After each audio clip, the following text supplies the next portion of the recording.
when I shifted my goal away from, I want to hit 10 million a year, to going towards, I want to help 150 business owners generate $1 million in profit this year, that was a goal worth fighting for. And so that also encouraged my team to be inspired as well.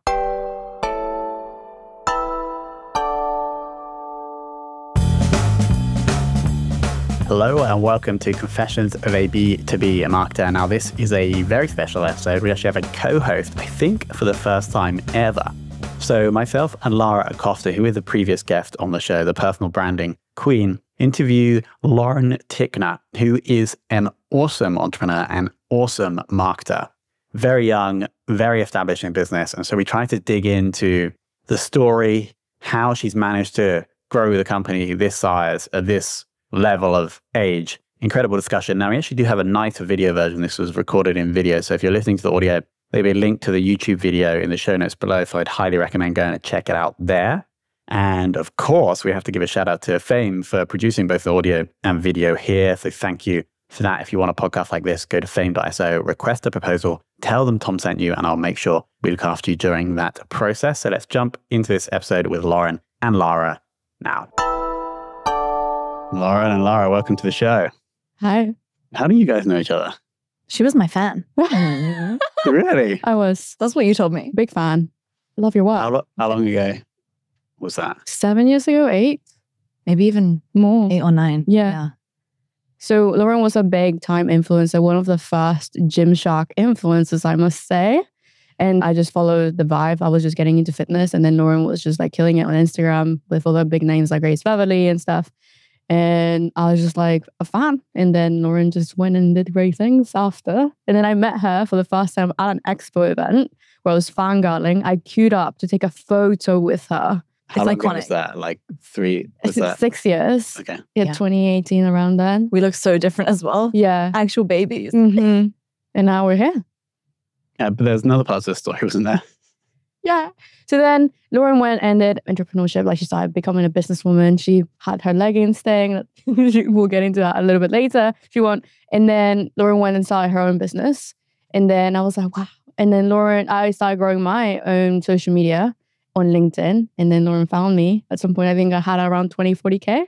And then what happened? So I reached out to her and I just remember thinking her graphics are really nice on LinkedIn. And I needed to refresh my personal brand graphics, visuals. But I saw Lara was doing that really well. And I do not have a graphic design bone in my body. And so I remember thinking, maybe she's offering this as a service because I saw you had an agency then. And so I remember reaching out to you, but I don't deal with any of the hiring. And I have someone on my team who takes care of hiring and working with agencies and contractors. So I just said, hey, this girl's going to reach out to you. And then I guess. Yeah.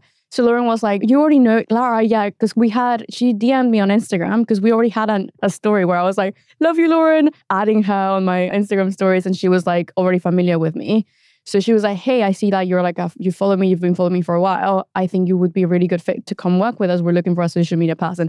And I remember that day, I looked at my phone, I was at home I ran to my dad's office and I was like, oh my God, Dad, I think I'm going to get a job because I was like freelancing, trying to start my agency, like unemployed, all these things with a graduate. I just finishing uni. And then you were like, yeah, just reach out to Noor and she'll just tell you what's up. And then I reached out to Noor and she was like, yeah, sorry.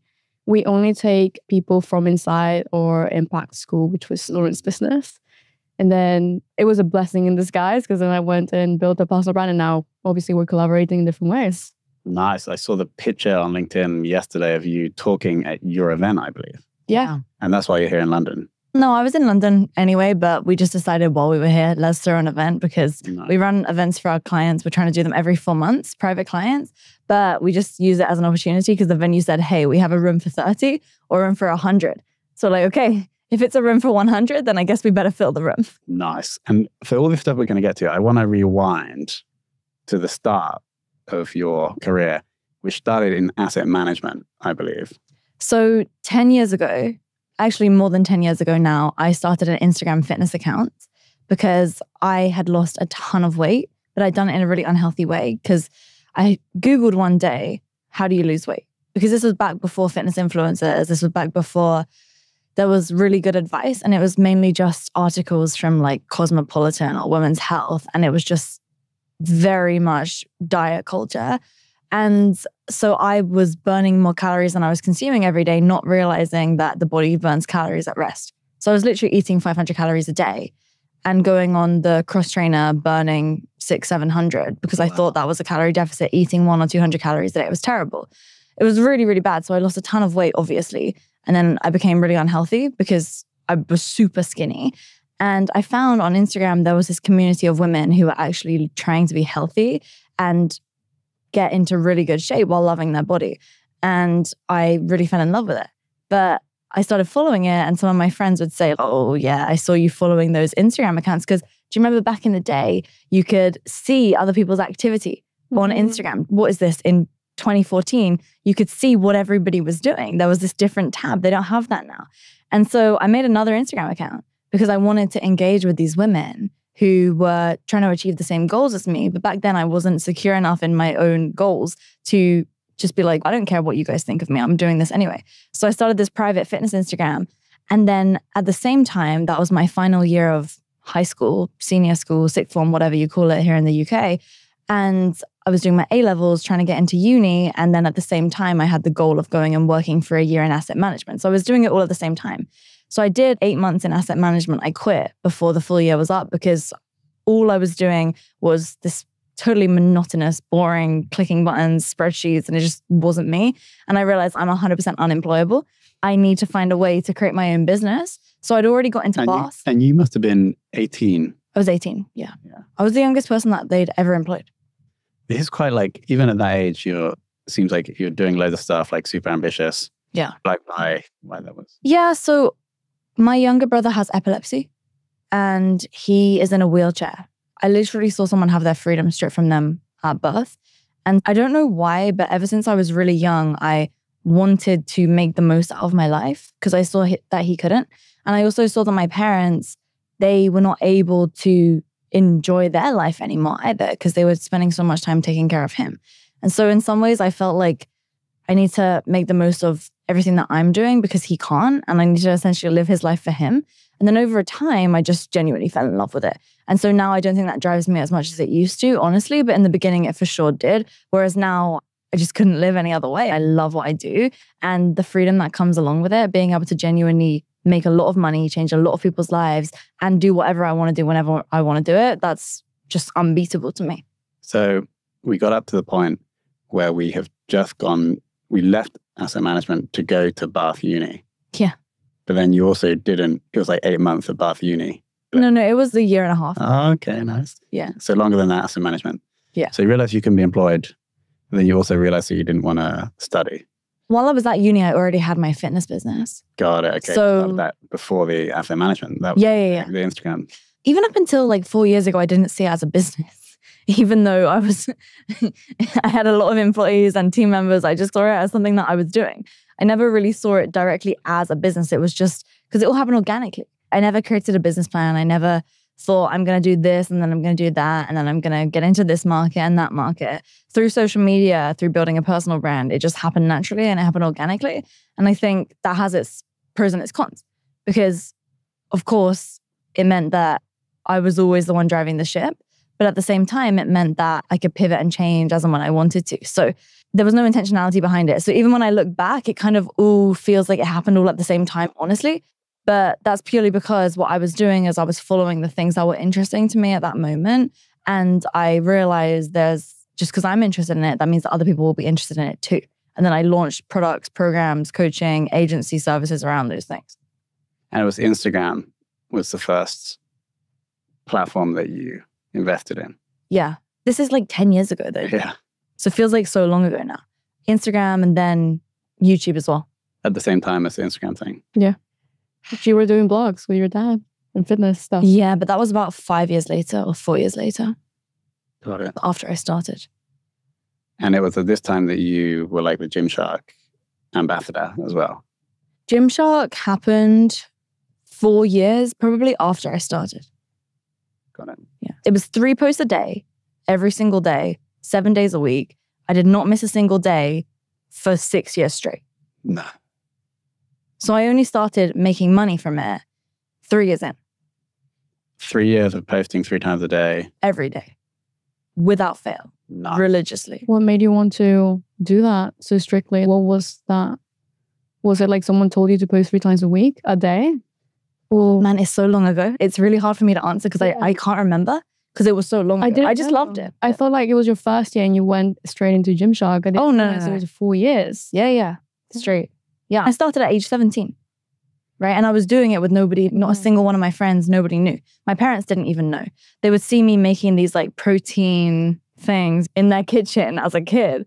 And then I would make a post in the morning to hype people up. Then I would actually share the recipe and then I'd make another post saying, did you see the thing? And so I just loved it. I genuinely enjoyed it. And I had no pressure, right? Because I was so young and there was no one else doing it. So I could make a post and I could get, in the beginning, it was like 2,000 people would like that thing. But that was a lot.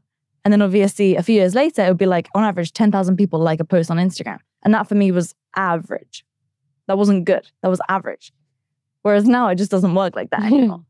Can you imagine? It was so different back then. So the first asset we built with this audience on Instagram initially.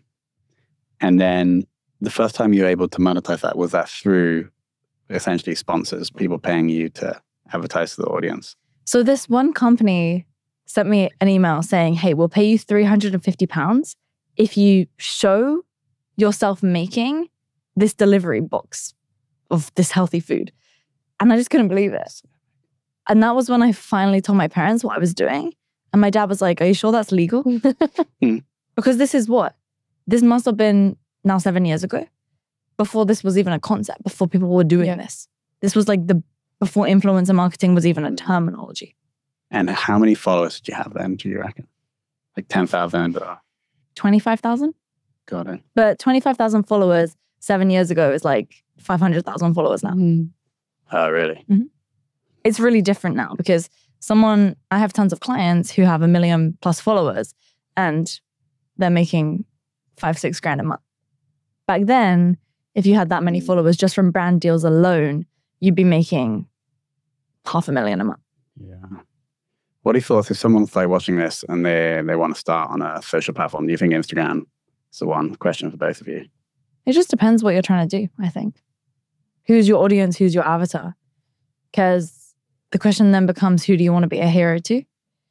And so if you're trying to target mothers or something, then sure, Instagram, Facebook is great. If you're trying to be in front of SaaS founders, Twitter, X, LinkedIn as well, I guess. Got it. Okay, that makes sense for you. You were like in fitness, like very visual area first. I had zero intention to create a business, zero, on Instagram when I first began. I was 17. So why were you doing it? Because I wanted to connect with other women who were trying to be healthy. That was it. That was literally it. If I had never gone on the fitness journey, I would not be sat here right now. So there was never any intentionality behind anything I do up until a few years ago. I think that's why you're such a good marketer naturally, because you never went into marketing with the idea to sell. You went into marketing, storytelling, and connecting with people. To connect with people. Which is essentially what marketing really is emotions and connection. Yeah. And purpose, which you had. So then you start helping people to connect with you. And then you start building new things and then found the journey to build a business. And then you're now helping others do the same. Yeah, there's a big difference, I think, between building an audience and building a community and creating ultimately a movement. And I think in the beginning, I wanted to build a community, which then became a movement. And then I shifted into building an audience once I was seen as an authority. But that's a very, looking back, strategic way of doing it. Because in the beginning, when you aren't an authority figure, because you're just going through your own journey, all you can do is create a community because you cannot be the go-to authority figure in that space because you haven't done nothing.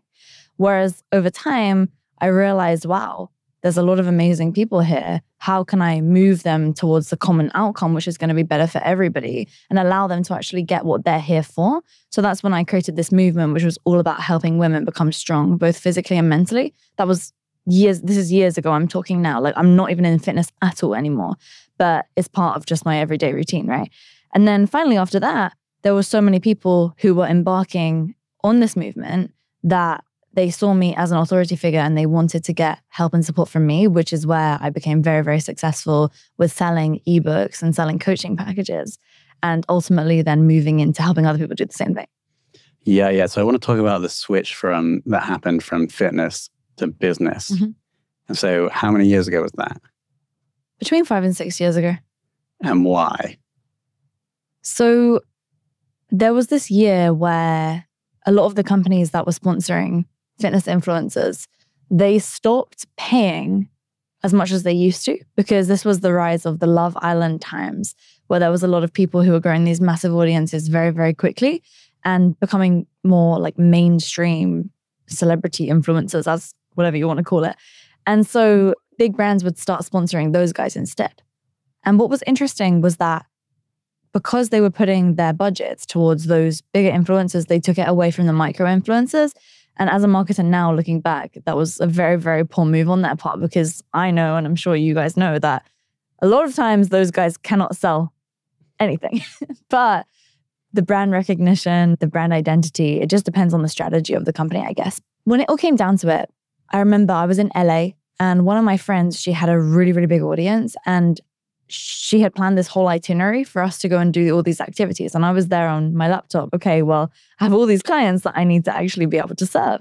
And she was like, what do you mean clients? I was like, customers. She's like, what do you mean customers? What are you selling? She's like, brands? And I'm like, no. I mean clients who are paying me for me to deliver coaching to them. And it was so interesting because she had never heard of the concept of a funnel. She'd never heard of the concept of having an email list. She didn't know any of that stuff. So I just showed her plain and simple what I was doing because she was interested. And I just thought, well, I might as well just show her, because, hey, if she uses this same funnel platform that I'm using, I'll get $33 a month passive income. Yes. So I gave it to her and she launched this thing and she made 50 grand by launching it within the first week when she launched it while we were still there on that trip together. And I was like, okay, cool. Helped a few other friends with this as well. Some of them had way bigger audiences. They launched it on their YouTube channel. These guys now ended up generating multiple 7-figure businesses from this thing. And I didn't think anything of it because I just thought, well, cool, I'm helping my friends. And then a few years later, I remember, because I don't know if you know who Iman Gadzhi is, but he's been a friend of mine for however many years, going all the way back, 8-9 years, ever since the beginning. And I saw him launch a personal branding course. And I was like, what's this guy doing? This is before he was who he is now. And he had maybe 20,000 followers on Instagram. And I'm over here with like 80,000 followers thinking I'm so cool. And I'm like, he's talking about how to monetize on Instagram and sell products relating to your personal brand. I was like, I've been doing this with my friends for years. Why don't I just do the same thing? So I threw together this course and I launched it on a webinar, and I generated 20K, which wasn't a lot, but it was like, wow, people are actually interested in this. And it was the easiest sales I've ever made in my life.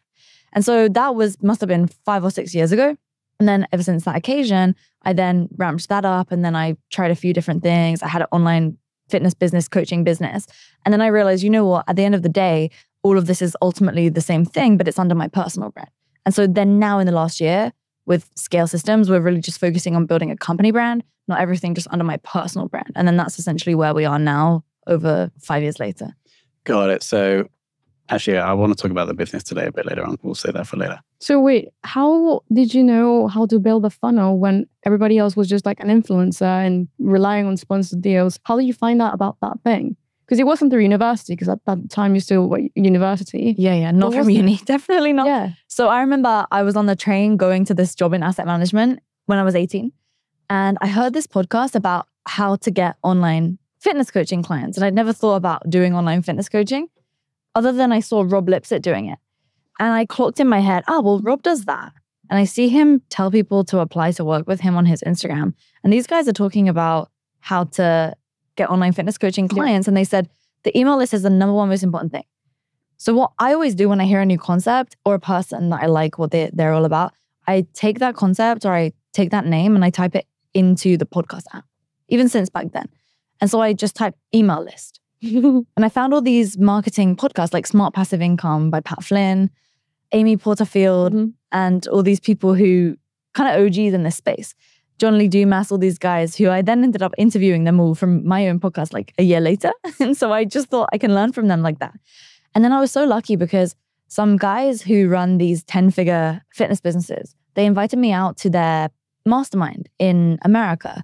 And I had no idea what is a mastermind. I didn't even know that business coaching was a thing. And so I just flew there and they were talking all these CPA and CPL and whatever all this stuff was. And I had no idea what they're talking about. And they're turning around to me like, wait, you're telling me that you have this online audience and you could just sell stuff to them? And I was like, yeah.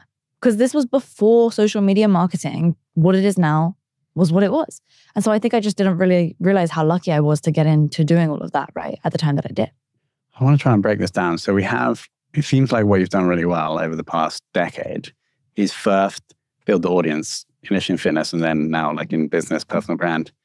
So that's like the first thing you've done really well. And the second thing you've done really well is also then able to make money from it. So I know Lara's also good at both of these things. So I want to talk about the first thing, which is like building the audience. Mm-hmm. And so open to both of you. What do you think are the crucial things if someone's listening to this now and they want to build an audience on any platform, video, written, or image? Like, what do you think is important? I really like what Lauren said earlier, and you said it in your amazing 2-day event. You were like, who do you want to be a hero to? And that's essentially what picking a niche is. Like, it's not picking a niche in marketing, digital marketing. It's like, what skill do you have right now? And who can you be with that? And then you portray that. The problem with building audiences right now, people go pick a niche, like, oh, I want to be SEO marketer. And then all they do is talk about SEO in like really bad way, pick their pillars, and then they forget who they're talking to. They're just giving information. They're giving value, but there's no true value. There's no community building. There's nothing behind that. So the way I did it was I picked my niche, which was marketing, but I also picked who I wanted to be. I looked at businesses like Stephen Bartlett's, like Eamon Gadzhi's, like anyone else. I picked 10 people that I really loved. And I was like, how can I have reverse engineered what they've done? And how can I become what they are to me in the next 2 years? So I picked like, they're charismatic. They give a lot of value. They're very well versed in what they do. And they were building in public. So they were learning in public. Eamon Gadzhi did that so well. So did Stephen Bartlett. So I started doing the same. And then I started building a community, which then transitioned to a massive audience and now like a big following. Would you agree with that? From my perspective, building the audience, there's two ways to do it. Either you can be the person sat on the couch next to someone and you're going through the journey with them, or you are the authority figure and you're the one that people are coming to because of your expertise. Depending on who you are, then the strategy is totally different. So for me, in the beginning days, I was building that community vibe because I didn't have the authority. I didn't have that expertise. But as I got those reps in, I could actually be that authority figure. And now that's what I have, is that I have an audience of people that see me as an authority. And with that content comes sharing strategies from your time in the trenches, proven stuff which you know works. Whereas obviously if you don't have that expertise, you can't do that because it's like you're just talking from ChatGPT. I see so many people make the mistake right now where they clearly just go into ChatGPT and they say, hey, write me a post about this topic. And you can tell that they have no idea what they're talking about. If I'm honest though, I don't think I'm the best expert when it comes to building audience. I'm really good at monetizing audience. I'm probably one of the very, very best when it comes to actually monetizing audiences. Building audiences though, I'd say, you're much stronger than that. And there are people that are much better than me. But we work with massive brands like Founder, Humble Trader. I mean, tons of big, big players with massive audiences because they have the audience and then they don't monetize as good as I believe they could. And so that's where I step in. Okay, let's do one more question on the building audience, then we're going to talk about the fun part. So that's like the theory. I like the theory you shared. Tactically, what should someone do if they want to build an audience? They need to pick something they're good at. Like Lauren said, like you need to have that trenches experience so people can validate that can trust you. To build a personal brand, you need to be known, liked, and trusted. To be known, you have to educate people. To be liked, you have to show storytelling. And to be trusted, you have to show that you actually have social proof in what you've done. The problem with a lot of beginners, when they go into, like Lauren said, ChatGPT, they'll write me a personal branding step-by-step how to build it when they have 0 followers. So there's no trust. You have to spend time actually doing the thing. So even if you're a student, you can talk about what social media marketing strategies Pretty Little Thing are using. And then you get your first client through that. Then you work with that first client. You get the results. You have social proof. You talk about that. You increase it. And then through that, you use the vehicle, which is your work, and then storytelling as the main asset for you building your brand. You've done that so well with you. You're using a lot of trending topics as well on the platforms that work. So you have to identify trends and you have to identify what makes you unique. So what's your unfair advantage? It can be, if you're a student and you're working, that's an unfair advantage because not a lot of students are working at the same time. So it's like being able to identify what's working, what you can use, and how you can leverage every single thing around you.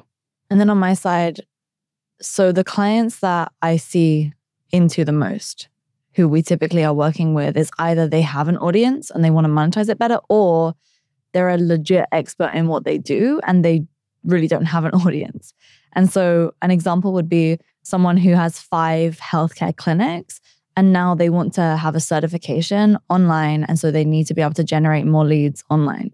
And so what we've seen that works really well for them is a strategy that we get them to deploy is segmenting their content into 3 groups. So one style of content is designed to reach more people. So this is top of the funnel content. And when those people are coming through, you need to ask yourself, why should someone stop scrolling and listen to me right now? So you use an authority intro for that, or like a cocktail party intro. So if someone was introducing me at a cocktail party to their friend, they'd be like, hey, this is Lauren, she did, and then boom, insert something, which is like kind of wanky, but it gets people to listen to you. So for example, I've helped 2,000 plus people overcome whatever it is, or I've sold 5,000 books about XYZ area, or I sold my first business at the age of 34 for 7.5 million. These are just examples, right? None of those are true for me, but those are examples which would get someone to actually pay attention to you, because if someone's never seen you before, they're not just going to stop scrolling when you're talking at them and giving them advice. So for this first style of content, the top of the funnel content, to actually get people to pay attention to you and to want to follow you, they need to have that perspective. Oh, I like this person and they have a high believability score. Ray Dalio has this concept, which is believability score. So when he's at board meetings, he ranks based upon who is talking, how much you should listen to them. So if the CFO of one of his companies is there and they're talking about P&Ls and how we should allocate funds, they have a believability score of 10. Whereas if the head of marketing is there and they're talking about how to deploy funds and the marketer's like, I need more money over for my advertising. Well, potentially this guy doesn't have all the context about entirety of the company, so his believability score is going to be lower. So in that one specific conversation, who's going to be getting more of the attention? It's the CFO, right? And so the same concept applies when it comes to social media, except we have to consider the fact that on social media, there's literally millions and millions and millions of people creating content now. So the believability score, in order for us to get it, we need to make sure that people will listen to us. So we have to write a list of things that make people that have no idea who we are listen and pay attention to us. So anyone who's starting out, I would encourage you to list those things down. And if you're brand new, then you have to talk from the sense that you're going through this journey alongside of other people. But that's the first type of content. The second type is there to actually get people who already follow you to turn them into leads. Because your LinkedIn went down the other day, right? My Instagram has gone down for days. Facebook, it happens to everybody, right? Platforms can change just like that. And so if you're just relying on one platform, then there's massive single channel risk. So what we need to do is we need to make sure that we get them off the platform and actually into our email list, right? This is one of the first things I learned all those years ago, is that we have to gather our own data so that we have something that we can rely on and fall back on. And so I just see social media platforms as a way to build my owned data. That's text list and phone number and email list so that I can contact them. And so in order to do that, it really is talking about problems and showing that what you do and your systems can overcome those problems. At the end of the day, that's really just it. Problem, solution, and how your framework and methodology overcomes that problem for people, delivering real value. But like, value isn't just giving stuff for free. It's giving, but ensuring that the person on the receiving end has an aha moment or implements it and sees a result. So then how can you optimize that middle of the funnel content where you're speaking to the people that already follow you to ensure that they can actually get value out of it? So an example would be giving them a template that they can use, that they can post, that then they'll get results, or giving them a script word for word so that they know exactly what to say, or giving them the exact recipe, the exact formula, so they can actually go use it right now, see results, and then they're going to be coming back for more. And then the final type is just bottom of the funnel content, which is where you put out offers in order to get people to buy from you. But we can talk about that in more detail. But that's not about building the audience. Yeah, I think we're good with building the audience now. Let's jump over to now we have the audience, selling them stuff. And I want to start with Lara, actually, because it's something that you are doing and have been doing for the last year or so, is taking the audience that you built on LinkedIn first and now other places and then making money from them. So tell us. I always, like I said on our podcast before, I'm a creator first. So I started building just cool things and then gathered a massive audience, understood how to build that community. And then I was like, hey, what do I do? My main focus was always focus on one platform first and then the rest. Because the problem with a lot of people, they try to go omni-channel too quickly. Email list, Twitter, YouTube, TikTok, everything. And focus is one of my most important assets personally. Otherwise, everything's scattered. So it's like, how can I focus on one channel, one offer, one service, and one type of client, at least, and one ideal audience member, right?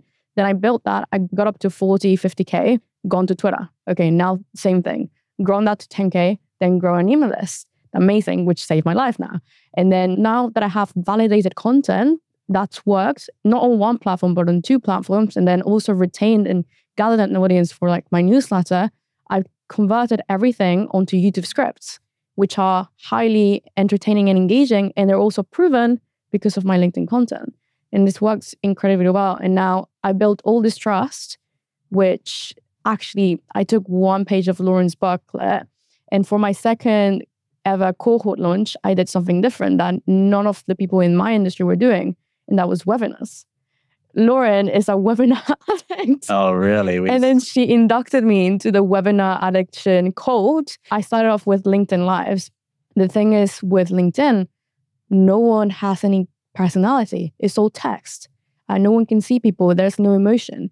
The reason why I and so many other creators right now we're growing is because we're tapping into that human element of what it is like to be a home working, to be a Gen Z in business, to be an entrepreneur that's just starting, to trying to going from 6 figures to 7 figures, all of that. And then I put myself on camera as I was launching my second cohort, and then people loved it. They were like, this is amazing. Because you can fake it on text and you can fake it on videos because they're heavily edited. But live, people can ask you questions and actually resonate. You can actually show that you know what you're talking about. And I know what I'm talking about when it comes to personal branding and LinkedIn, and people loved it. So then I funneled everyone, and then I started doing webinars. I did 1 massive webinar, sold like a lot of spots thanks to Laura. And then the next time I met her, I was like, I love webinars. So yeah, that's how the funnel for like audience to conversion has worked for me. No setters, I didn't have to do any DMs. I haven't had to do any like settings or like hiring anyone to do bookings for me. Everything was inbound and just clicked to buy a high ticket offer, which is amazing. All right, I want to break this down. We'll come to Lauren. I want to break it down into what to sell, and then we'll talk about how to sell, which is what we're talking about here. So somebody's growing an audience, so maybe we can jump back into your story as we switch to business. How do you decide what you are going to sell to the people in the audience? Ultimately, what problem are you going to solve? Especially now more than ever, if you're just selling something just for the sake of selling it, it's not going to go anywhere. So nowadays, you really do need to solve a clear, tangible problem for somebody. Most people will know what the right thing is for them to sell. It just comes down to putting together the offer messaging. Because if you've built an audience around a certain topic, most naturally, you should sell something around that specific topic. So when it comes down to what to sell, that's probably something that those who are listening to this, they probably have an idea of that. And that would be like a long conversation to try and dissect that right now. And maybe a little bit hard without visuals. When it comes down to how to sell on social media, there's really a couple of key things. Now, I'm a true believer in that you can sell to your actual audience, and you should. Because if you were to put out an offer on your social media platforms right now, if you have even a tiny small audience, you will get inbound requests. When we were just at the event the other day that we ran for our business, there was a girl there that has 1,200 followers. She put the offer out. I gave the copy offer messaging that everyone should share. Which platform?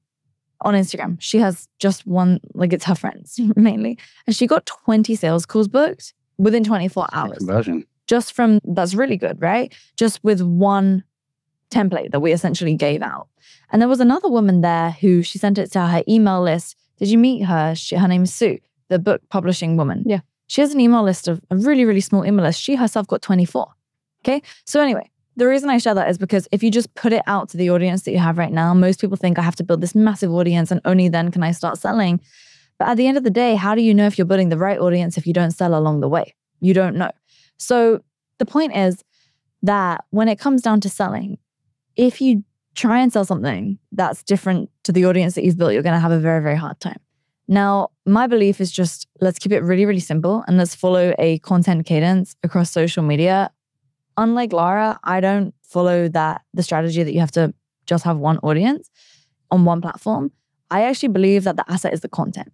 And I believe that, yeah, there's tiny tweaks that you need to create in order for it to perform on every single platform. And I think it makes sense for most people to have one platform as their leading platform.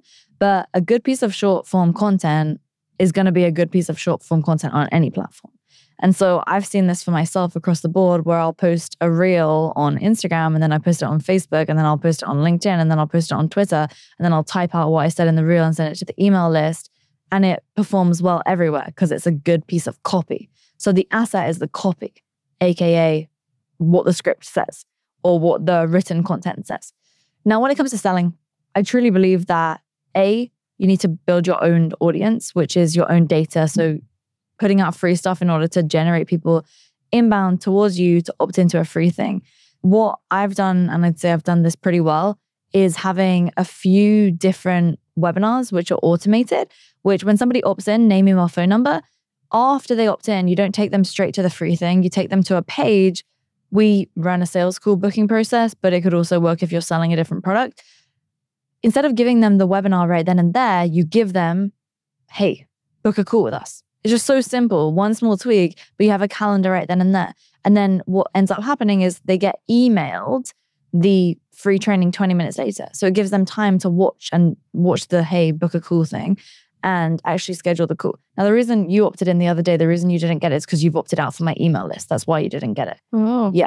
So obviously then people then reply back to you and they're like, hey, I didn't get it. And that's great if they've already opted out, because then they engage back on the conversation with us. So then we can restart the conversation, qualify them, etc. And we actually have installed AI setters in order to do that now. So we don't need to have a team of setters anymore, which has been really, really great. Okay. Now we have the discussion about building the audience and then selling stuff, which is like almost maybe two different. We have like the business side, operations and selling, and then we have the audience building. And Lara, you said before that you're like very much this type of person, the creative building the audience person. It's always Lauren, by the way. But then she implemented systems into her business. I think Lauren has a very similar mind to mine, but she has these amazing systems that scale her businesses so easily. And now she's teaching them to me. But the reason why we're so connected right now is because she sees herself in me, like from 3 years ago. Because Lauren and I are marketers at heart. Like we're creators. We love launching and selling things. But Lauren just understood that in order to build a big business, there needs to be systems and there needs to be hiring and operations behind all the creative. Otherwise, we're just creating and burning ourselves out. When I met Lauren again 6 months ago, she saw me in the gym and I was like, how was I? I was like, hi. She looks so tired. You look so tired. I was in the middle of like my second cohort launch, which was amazing. Like it's almost 100% profit what I do. And it's all create, I launch, I sell, and then I have to execute. Obviously, I have to deliver on the fulfillment. But the problem was that I didn't have the systems that she has. So I had to do all the fulfillment myself. You weren't in the scaling zone. The scaling zone. But now we're going to dig into this. So would you agree in that like you're similar to Lara, like the person who loves like creating the content, doing the selling, etc., and not like the My team want to fire me from my business. No, seriously. Because I just cause mayhem. So that's why I needed systems. Operations is like hell for me. However, I've got really, really good at it because I needed to. Because my business capped out at a certain revenue. And it was a very, it's a good revenue, but I wanted to scale bigger than that because I know, and it was just driving me crazy because I saw loads of people who were not as good as me and my team launching things and generating the clients that we could have otherwise have served. And then they come back to us months later and they're like, oh, I just got scammed by this person. It's just frustrating. Happened to me in fitness. It happened to me in the business model that I'm in now. And so at the end of the day, I said, okay, well, you know what? This is frustrating. And I want to be able to serve those clients so that they don't get burnt, but also so that we can generate that revenue. And at the same time, I want to be able to show people that somebody just like me, who is 100% a social media creative person at heart, can actually build a massive business and do it in a way that doesn't burn them out. And so when I shifted my goal away from, I want to hit 10 million a year, to going towards, I want to help 150 business owners generate $1 million in profit this year, that was a goal worth fighting for. And so that also encouraged my team to be inspired as well. So then it became, well, if that's the goal, Lauren, you can't keep running all this stuff because I am not the one who's going to be able to organize all the operations, make sure we achieve things in time. Like instead, I'll be like, cool, let's launch this campaign today. Let's do it tomorrow. And then boom, we're going to create a ton of revenue. And it's just not a good way to run the business. So now I have a team running everything, but I've had to learn it all along the way and I can do it all myself. It's just I don't like it. And so there's one specific person, I believe, who's like your like ops COO person. Yeah. Can you explain like how you found her and how you work together? So she was my client. She was a really successful business owner herself. she was constantly posting wins saying, I used this DM sales process and I generated 20K this week. And I used this process and I did this. And I had a conversation with her and I said, hey, you're killing it. I have too many leads. Would you be interested in coming in, working the leads in your free time? Because she was running at that time an in-person business and just doing it on the times where you're not with clients and you can make some money. And so she said, sure, I would love to, because then I can learn from you, because she wanted to take her business online. And so she came in and did it. And within a matter of weeks, it was just night and day. She had just gone out of her way, made all these systems and everything. I was like, okay, that's interesting. And then, over time, she was able to systematize different areas of the business. She came in and started coaching some of the clients, running some of the consulting. We had a lead gen agency where we were running DM sales for people like Jeremy Minor, Brandon Dawson, who's Grant Cardone's business partner. And she ran that whole division. And she did it very, very successfully.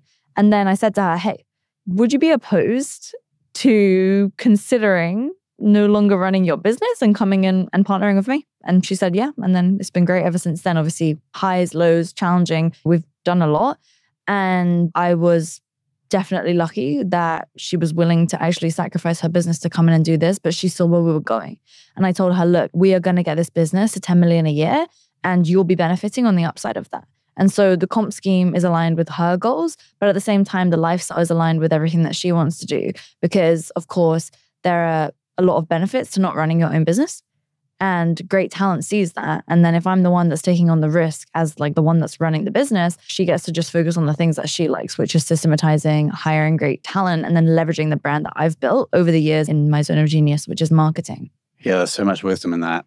First thing is like bringing someone on almost like a contract basis so you can test each other out. Mm-hmm. Second is like understanding what they want to do. And then third is aligning the incentives between yourself and the person. Sounds awesome. Day to day, how do you work together now? Is she responsible for all of the ops and you're like out there selling stuff?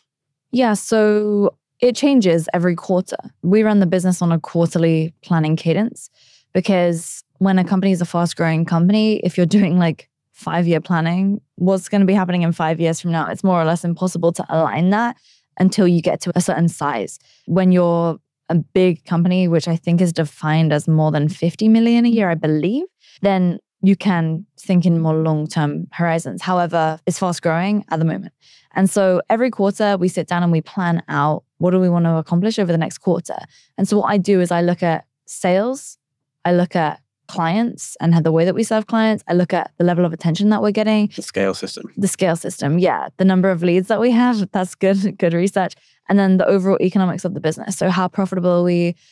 Does it make sense? The revenue per employee, the profit per employee, like I look across all those different areas. She does, and then so does another partner of ours. And we look across all of that.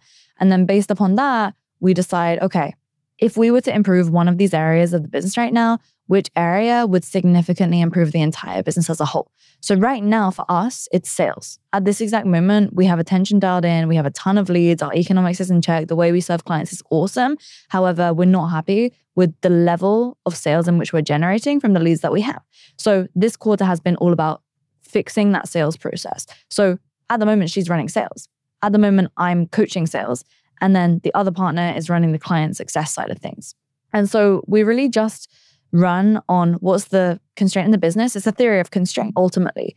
And so whenever we look at what's the constraint in the business, then we double down on whatever that is.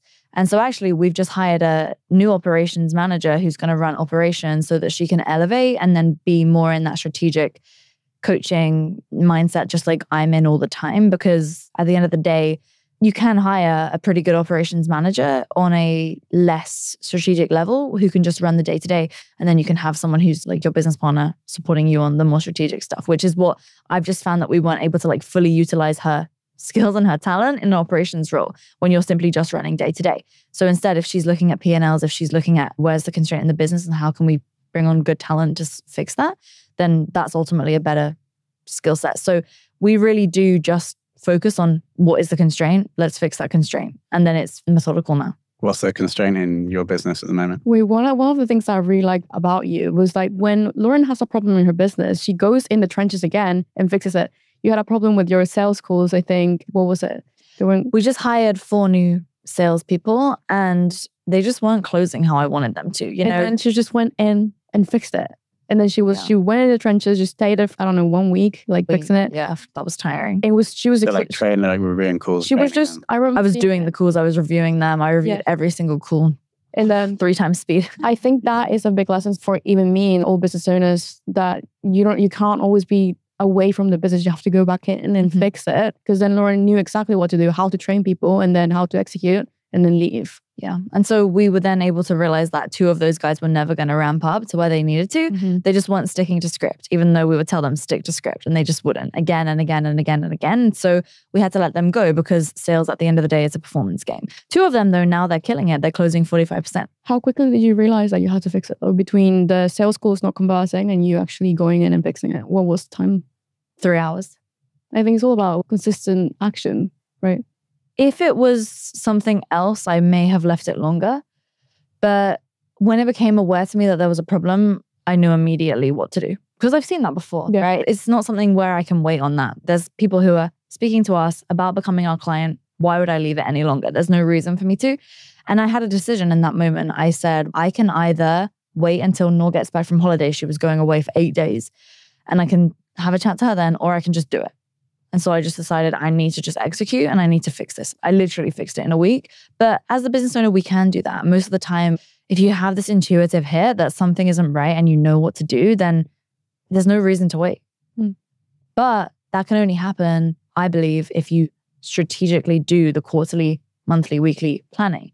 So when we know what our goals are for the quarter based upon the theory of constraints and the scale system, which stands for sales, clients, attention, leads, and economics, when we know what our area of focus is over that quarter, then it makes sense. Now, if there was an issue in clients and that wasn't the biggest problem in the business, and this isn't really going to make any difference if I solve it today, tomorrow, or in a quarter, then sure, I'm not going to rush into that. But our problem that quarter was sales. It's still the same quarter now. And actually, next time it's not going to be that. When I do the assessment again in a few weeks, it's going to be a different problem. I don't know what it will be until I do the assessment, but let's see. Okay, so we covered how to build the audience, how to sell, and now we're talking about like high-level business stuff. The output of all of this is profits. I want to know what we're doing with the cash that you're making. Yeah, at the moment, I'm heavily reinvesting back into the business. And then, I mean, to be honest, it's not something that I've thought about even this year, just because my goal at the moment is really to scale the business in a way which not everything is falling on me. And I want to minimize the key man risk. So there are seasons in which I think, okay, at this moment, I'm going to think about like my overall portfolio as a whole. And then in some moments, I'm going to think about like my individual main company. So at the moment, honestly, I just haven't even thought about, I have not thought about my other investments. I just have DCAing into various different indexes. It's very, very, very boring because as entrepreneurs, we have naturally a very risky lifestyle through running our own business. And if you're the, let's say, sole director of the company, then all the liability falls on top of you. So if that's the area in which you have the risk, then the investments, I've made stupid mistakes where, you know, I've invested 6 figures into companies and then the next thing I know, it's gone to 0. I saw you in the gym, like the second time we trained together or something, I'm like, yeah, I just found out that the company I invested in 75K just went to 0. So I learned my lesson. Angel investing is not definitely my skill set. Makes sense. So we're focused, we have the 10 million goal and we're focused on reinvesting to get there. Final question, most important question in the interview, who can deadlift the most? Me, right? No. How much were you deadlift? I was just doing 106 kilos for 11 reps just now. 160 kilos? 106. Just now, just 11. before here. But that was RDLs. I can do 140. I don't know I haven't done my 1 rep max test. Let's do it. 145. That's Should we do it? No, I don't want to do that. We on can squat though, she kills me. I don't squat. On what, sorry? Just squat. You can do it. Squats, really? I don't actually know. I haven't done deadlifts for a while. We should do a competition. That'd be fun. We'll let you know. Yeah. I mean, 145 is pretty big. That's a lot, yeah. That's what, like triple body weight for you or something? Yeah. Lauren and Lara, thank you so much for coming on. Thank you for having us.